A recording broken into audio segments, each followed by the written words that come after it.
By 2135, climate change, pollution, and rising seas made Earth uninhabitable for humans. The SEPA built a space refuge between Earth and the Moon. There, number 8, number 12, and number 13 formed the Adelie Autonomous State, launching attacks on Earth and other refugees. This sparked a long-lasting civil war. These events revolve around a woman named Ying Jingyi. She's the legendary recruit of the Adelie Autonomous State. Her career was flawless until one crucial. Her sole failure came in the war's most pivotal battle. Had she won, the civil war might have ended. But she lost and fell into a vegetative state. The Cronon Research Institute then copied her brain data. They aimed to use her brain to create a more advanced combat robot. Cronon is an AI research company. This initiative is known as the Zhenyi Plan. 35 years later, Jingyi's daughter Yin Shuxuan joined the project as a researcher. However, the leader seemed dissatisfied with the Zhenyi project's results. Yin Shuxuan's test results consistently ended in failure. In every simulation, Ying Jingyi failed to escape the pursuing robot. This time, Yin Shuxuan received an opportunity. She wanted her mother to make Ying Jingyi the coalition's pride. She visited the lab to speak with the newly simulated 17th copy. Upon activation, the 17th copy of Ying Jingyi's brain began screaming. Communication was completely facing the suffering 17th. Yin Shuxuan feigned calm and left the operator. Following protocol, they extracted the brain information. The 17th copy became useless waste.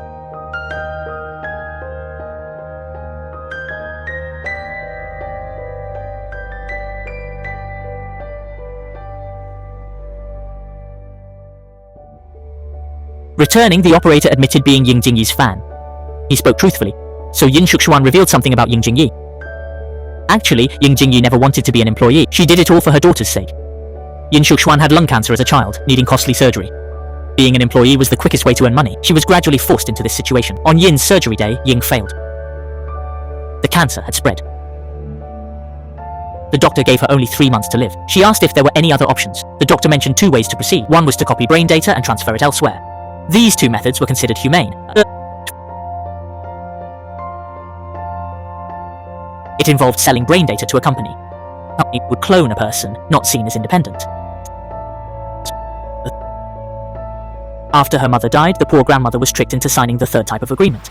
Since then, the Cronoid company has been experimenting with her mother's brain information. Here, Yin Shuxuan's team created another clone, 18. They still used it in the war simulation to see if it could become independent. Each time, they recorded all the brain data from the clone, including its pain and fighting spirit, among other things. However, 18 back into the war simulation, but this time the director suggested changing where the first shot. Initially, no one agreed, but the man argued that the research had failed. There was no progress because the approach was too outdated. He believed changing tactics was Eventually, they pushed the button. 18 acted. What followed was intense pain. The pain was indicated in red.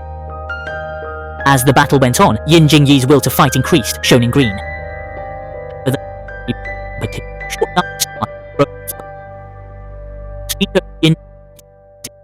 Just as everyone thought the experiment would fail, an unknown area in Yin Jingyi's brain suddenly became highly active.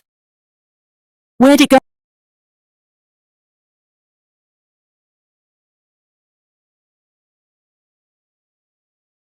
The green brainwaves have disappeared.